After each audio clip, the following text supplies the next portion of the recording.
संतोष कुमार के भी ग्रह कारक हैं, लेकिन उनसे भी ज़्यादा कारक ग्रह दिखाई दे रहे हैं राजेश रंजन जी के।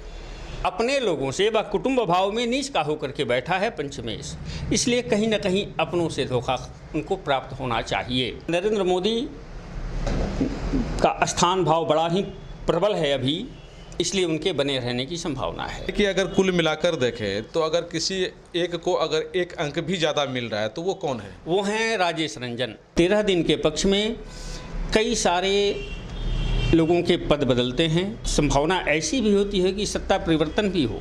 चार विचार, रहन सहन, उठक बैठक, हर चीज़ अलग अलग होना, यह विज्ञान नहीं महाविज्ञान है। पूर्णिया का लोकसभा चुनाव संपन्न हो गया है और लोग 4 जून को आने वाले रिजल्ट का इंतजार कर रहे हैं। लेकिन इस बीच चौक चौराहों पर कई जगहों पर जब लोग एकत्रित होते हैं तो प्रायः यह चर्चा होने लगती है कि इस मर्तबा पूर्णिया का सांसद कौन होगा। इसी बात को जानने के लिए हम एक ऐसे ज्योतिषाचार्य के पास मौजूद हैं जो बताएंगे। इनका नाम है आचार्य धर्मेंद्र नाथ शास्त्री जी, और इनसे हम खास तौर से जानने की कोशिश करेंगे कि किनका भविष्य उज्जवल है, किनके सर ताज जाएगा, इनकी जो ज्योतिष विद्या है वो क्या कहती है। इसी मुद्दे पर अभी हम चर्चा करेंगे। मैं खास तौर से बता दूं कि ज्योतिष विद्या पर अगर आप यकीन रखते हैं तो निश्चित रूपेण आपको अच्छा लगेगा, लेकिन ख़ास तौर से हम अपने दर्शकों के लिए कहेंगे कि ये जो हमारा प्रोग्राम है एक चर्चा के लिए है और चर्चा सरेआम हो रही है, तो एक मर्तबा ज्योतिष विद्या पर भी चर्चा हो जानी चाहिए। इसी मकसद के साथ इनके साथ हम मौजूद हैं। सर, सबसे पहले आपका हमारे दर्शकों के बीच स्वागत है। और लोकसभा चुनाव 2024 का जो रिजल्ट है हम लोग इंतज़ार कर रहे हैं। चौक चौराहों पर लोग प्रायः इस बात का चर्चा कर रहे हैं कि इस बार ये जीत रहे हैं, जिनका जो समर्थक है वो कह रहे हैं। लेकिन आपका जो ज्योतिष विद्या है ये क्या कह रहा है? इससे पहले आपके लिए मेरा सवाल ये है कि ज्योतिष विद्या आजकल कितना कारगर है? ज्योतिष विद्या सर्वदा से ही 100% कारगर रहा है और सर्वदा ही कारगर सिद्ध होता है। ज्योतिष के भविष्यवाणी कभी विफल नहीं होते। हाँ, ज्योतिषी विफल हो सकते हैं, अपने ज्ञान के कमी के वजह से ज्योतिषी सही फलादेश नहीं कर सकें तो यह ज्योतिषी की गलती है, लेकिन ज्योतिष विद्या गलत नहीं है और कभी भी गलत नहीं होगा। हम गलत हो सकते हैं, यह विद्या गलत नहीं है। वैसे इस लोकसभा चुनाव के दौरान हमने अध्ययन किया सभी प्रत्याशियों के संदर्भ में, जिसमें मुख्यतः चुनावी मैदान में 3 प्रत्याशी संतोष कुमार, बीमा भारती और पप्पू यादव मुख्यतः मिले। संतोष कुमार की भी स्थिति अच्छी दिखाई दे रही है, क्योंकि संतोष कुमार जी का राशि कुंभ है और कुंभ राशि के स्वामी शनि अपने घर में हैं, लेकिन द्वितीय भाव में मंगल, बुध और राहु एक साथ बैठे हुए हैं। वहाँ बुध जो है इनका अष्टमेश होकर के नीच का होकर के बैठा हुआ है मंगल के साथ, और मंगल इनका तृतीयेश है, नीच का चंद्रमा बैठा है। तो इस दृष्टिकोण से शनि इनके पक्ष में तो है, शुक्र भी पक्ष में है, लेकिन राहु मंगल और बुध के विपक्ष होने की वजह से, केतु के विपक्ष होने के वजह से पूर्णतः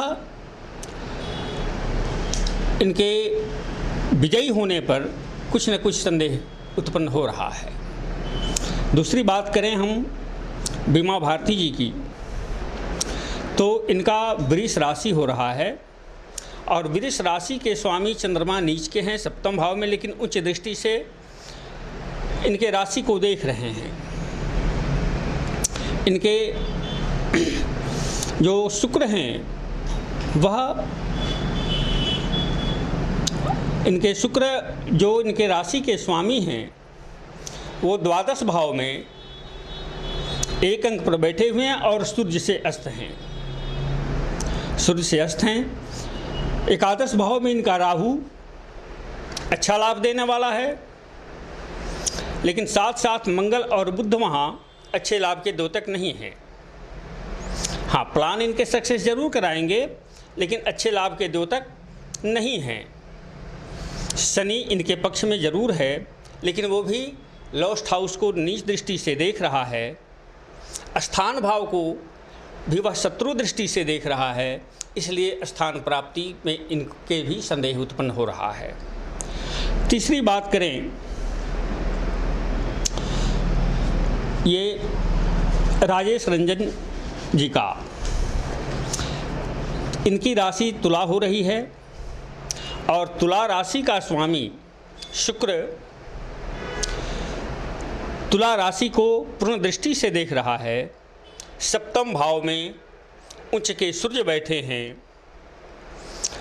सहजेश और रोगेश बृहस्पति के साथ, तो वहाँ बृहस्पति गौण हो जाएंगे। पंचमेश अपने मूल त्रिकोण में बैठे हैं। भाग्येश की दृष्टि उच्च की पड़ रही है। हाँ, यहाँ राहु भी कारक हो गया है। राजनीति के कारक शुक्र और राहु दो ग्रह मुख्यतः माने जाते हैं, तो इनका शुक्र और राहु दोनों ही इनके कारक हो गए हैं, क्योंकि 12वें भाव में राहु बुध के साथ बैठ करके, यद्यपि बुध नीच का है तो बुध व्ययेश है, लेकिन राहु छठे, तीसरे और 11वें भाव में आकर के कारक हो जाता है। इसलिए अधिक से अधिक संभावना इनके विषय में दिख रही है कि हाँ, इनको राहु केतु दोनों ही कारक हो गए हैं। शनि भी कारक हुआ है, शुक्र भी कारक हुआ है, इसलिए अधिक से अधिक संभावना व्यक्त की जा सकती है। यानी कि जो ग्रह बता रहा है जी, संतोष कुशवाहा जी का, संतोष कुमार का जी, बीमा भारती का जी, और राजेश रंजन का जी, इसमें जो ग्रह का जो स्थिति है, जो कारक है जी, वो ज़्यादा जो है वो किसके तरफ प्रबल दिख रहा है? संतोष कुमार के भी ग्रह कारक हैं, लेकिन उनसे भी ज़्यादा कारक ग्रह दिखाई दे रहे हैं राजेश रंजन जी के। राजेश रंजन जी के ग्रह भी कारक दिखाई दे रहे हैं, क्योंकि संतोष जी का जो पंचमेश है वह नीच का है और उच्च दृष्टि से अष्टम भाव को देख रहा है, तो कहीं ना कहीं अपने लोगों से, वह कुटुंब भाव में नीच का होकर के बैठा है पंचमेश, इसलिए कहीं ना कहीं अपनों से धोखा उनको प्राप्त होना चाहिए। अच्छा, अपनों से ऐसा लग रहा है कि उनको अपनों से ही धोखा मिलने की संभावना है। अपनों से धोखा मिलने की संभावना है, क्योंकि इनके प्लान भाव का मालिक नीच होकर के कुटुंब भाव में बैठा हुआ है और अष्टम भाव को अपने उच्च दृष्टि से देख रहा है, इसलिए अपनों से धोखा मिलने की संभावना इन पर ज़्यादा। अच्छा सर, एक बात हम और जानना चाह रहे हैं। आपने संतोष कुमार के बारे में ये बातें कही, लेकिन एक और सत्येंद्र कुमार यादव है, सत्येंद्र कुमार तो की भी सेम स्थिति बनी हुई है। राशि उनका भी तो एक वही हो रहा है, उनकी भी वही स्थिति है, उनकी भी वही स्थिति है, इसलिए वो भी संदेहास्पद हैं। उनके अभी विजय जो है वह संदेह के अंतर्गत ही आ रहा है। यानी कि अगर कुल मिलाकर देखें तो अगर किसी एक को अगर एक अंक भी ज़्यादा मिल रहा है तो वो कौन है? वो हैं राजेश रंजन। वो हैं राजेश रंजन। मैंने गोचर से देखा है कि राजेश रंजन अभी इनकी ग्रह स्थिति सबसे अच्छी दिखाई दे रही है। अच्छा, 2024 का चुनाव है, 26 अप्रैल को चुनाव हुआ है जी, 4 जून को रिजल्ट होना है। या आपने तमाम चीज़ों को गहनतापूर्वक देख लिया है, मिलाया है सबकी राशि को, उसके बाद आप बता रहे हैं? जी, सबको हमने मिलाने के बाद 26 को चुनाव हुआ है, वर्तमान का गोचर, और ये जो 4 जून को मतगणना होना है उस दिन का गोचर, यह सब देखते हुए हमने आपको यह निर्णय दिया है। तो आपको ये लग रहा है कहीं ना कहीं राजेश रंजन को प्लस मिलता हुआ दिख रहा है? जी जी, बिल्कुल। अच्छा, ये भी हो सकता है कि आप ज्योतिष विद्या के माध्यम से बता रहे हैं, रिजल्ट कुछ और भी हो जाए? संभावना भले ही हो, लेकिन जो दृष्टिगोचर हो रहा है, उस आधार पर मैं आपको बता रहा हूँ। अच्छा सर, ये बताइए कि आपका इससे पहले जी जो भी भविष्यवाणी हुई है, क्या वो सत्य साबित हुई है? 1-2 भी अक्षरशः सत्य हुए हैं। अक्षरशः सत्य हुए हैं और कई बार मेरे द्वारा नामांकन के मुहूर्त वगैरह भी दिए जा चुके हैं पेपर में सभी राशियों के लिए, उसका लोग अनुकरण भी किए हैं और जो जिसने अक्षरशः पालन किया है वो विजयी भी रहा है। लेकिन सर अभी जो ये मामला जिस मुद्दे पर आपका हम प्रतिक्रिया ले रहे हैं, इसका रिजल्ट आपके माध्यम से हम जानने की कोशिश कर रहे हैं, ये अभी बहुत हॉट मामला है जी। अगर आपकी भविष्यवाणी सत्य साबित हो जाती है तो फिर एक बड़ा सा चर्चा का विषय बन जाएगा पूर्णिया में। अगर सत्य साबित नहीं हुआ तो फिर जान रहे हैं कि फिर लोग यकीन नहीं करेंगे ज्योतिष पे। नहीं, यकीन तो लोग करेंगे ही, यकीन तो करेंगे, इसलिए कि मैंने आपको पहले ही बोला है कि मैं गलत हो सकता हूँ, ज्योतिष विद्या गलत नहीं है और ये सबका गोचर देखने के बाद हमने आपको यह निर्णय दिया है। लेकिन आपने एक बात ये भी तो कही कि आपका अभी तक जो भी भविष्यवाणी हुई है वो 100% सही हुआ है। अक्षरशः सत्य हुए हैं, अक्षरशः सत्य हुए हैं और ईश्वर की कृपा होगी तो ये भी सत्य दिखाई देगा। तो हम लोग 4 जून का इंतज़ार करें। बिल्कुल। और फिर जब 4 जून का रिजल्ट आएगा और आपकी बातें सत्य साबित होती हैं तो फिर एक चर्चा के विषय तो बन ही जाएगा। ये बिल्कुल बनना ही चाहिए। अच्छा सर, ऐसा कुछ बताइए कि जो आपने भविष्यवाणी की हो और लोगों की नज़र में हो कि ये बातें आपने कही थी ज्योतिष विद्या के माध्यम से और वो सत्य साबित हुई। देखिए, वैसे यह आने वाला पक्ष जो है 23 मई से 5 जून तक का, यह समय बड़ा सेंसिटिव समय होगा क्योंकि वह पक्ष 13 दिन का लग रहा है और 13 दिन के पक्ष में कई सारे लोगों के पद बदलते हैं।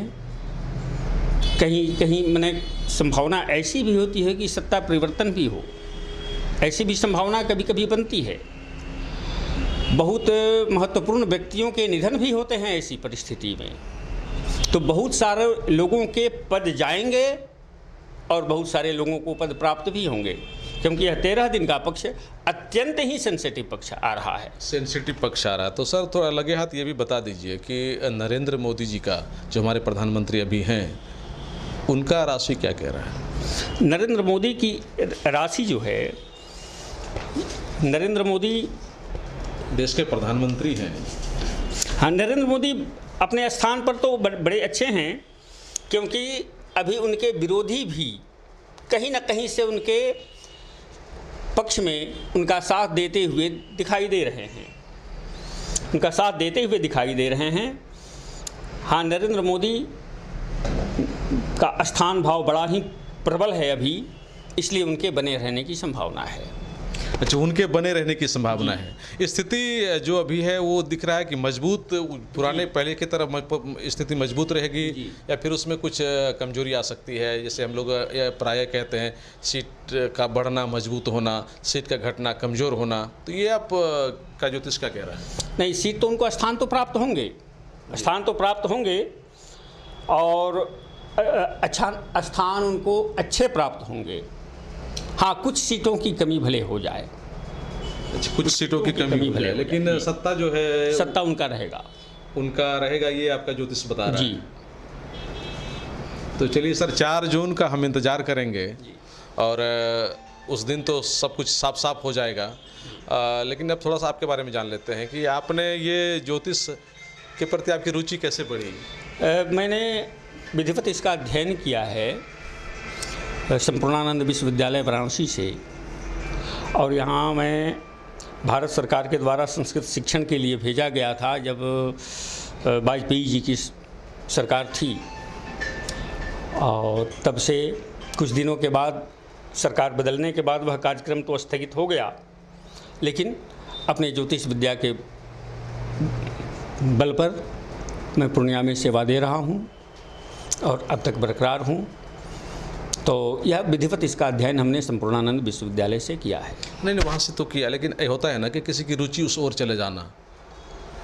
बचपन से कुछ रुचि थी ज्योतिष में? बचपन से रुचि यह थी कि कभी कभी मैं बाल्यकाल में, विद्यार्थी जीवन में, मैं ज्योतिषी लोगों को कुंडली देख करके, हस्तरेखा देख करके अगर कोई फलादेश करते देखता था तो मन में जिज्ञासा उत्पन्न होती थी कि यह सूक्ष्म रेखा देख करके किसी के बारे में कैसे कोई बतला सकता है। तो इसके प्रति रुचि, यह ग्रह कौन कहाँ बैठा है, क्या करेगा, तो यह देख करके चार्ट किसी के जीवन के बारे में बता देना, तो यह एक रुचि जागृत हुई मेरे मन में और मैं इधर प्रेरित हुआ। तब तो आप अपना भी भविष्य के बारे में जानते होंगे? जानते तो हैं, लेकिन अपने भविष्य के बारे में यह बतलाया गया है कि त्रिया चरित्रम पुरुषस्य भाग्यम दैवो न जानाति कुतो मनुष्यः। मैं जानता हूँ और यह भी जानता हूँ कि मेरा जीवन संघर्षशील है और मैं संघर्ष के बदौलत ही मैं चलता रहूँगा। मुझे आजीवन संघर्ष करना है। अच्छा, जब लोग ये जानता है कि हमको मेरा जीवन में संघर्ष लिखा हुआ है, तो उसका रास्ता भी तो कुछ ज्योतिष के माध्यम से निकाल ही देता है। रास्ते हैं। यही होगा कि कर्म तो आपको करना ही पड़ेगा ना।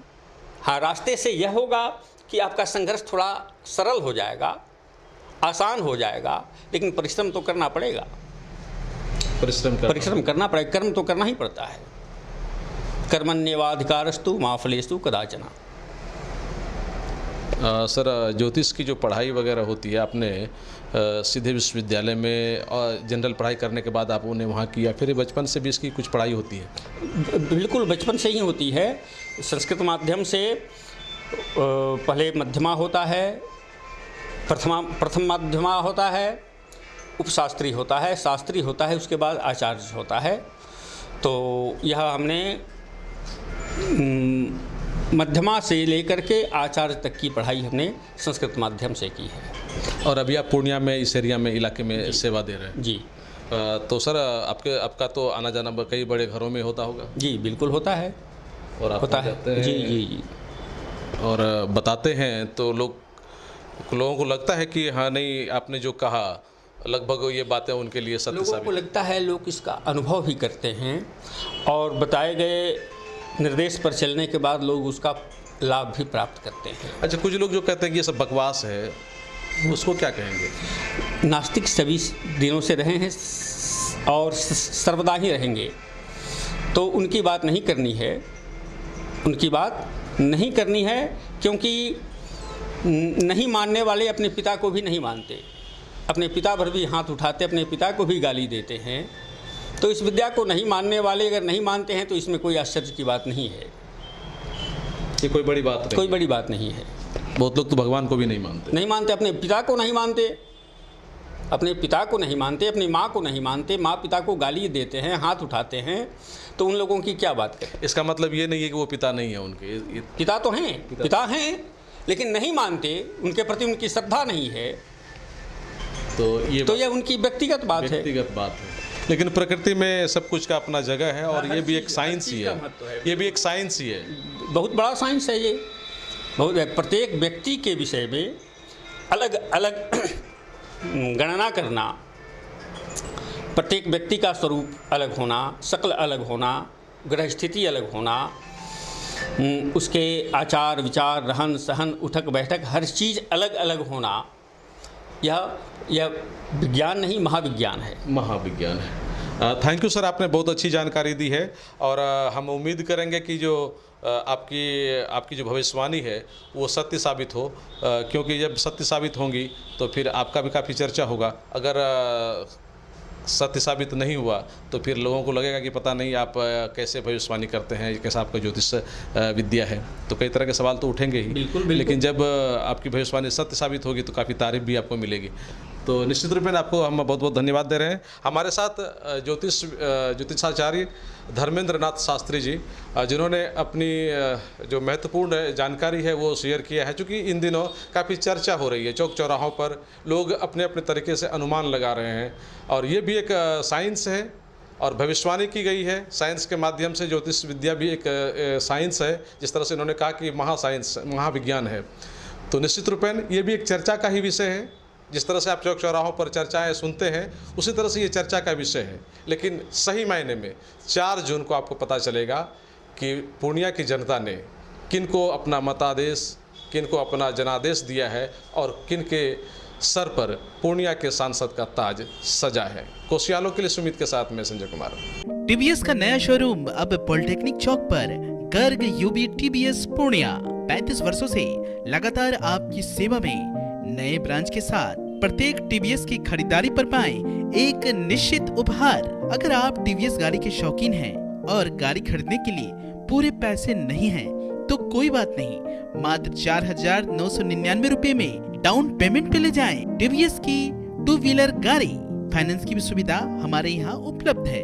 तो अधिक जानकारी के लिए संपर्क करें Garg UB TBS near Indian petrol pump, polytechnic चौक, Purnia. Contact number 9031780331। Second number 9472069792।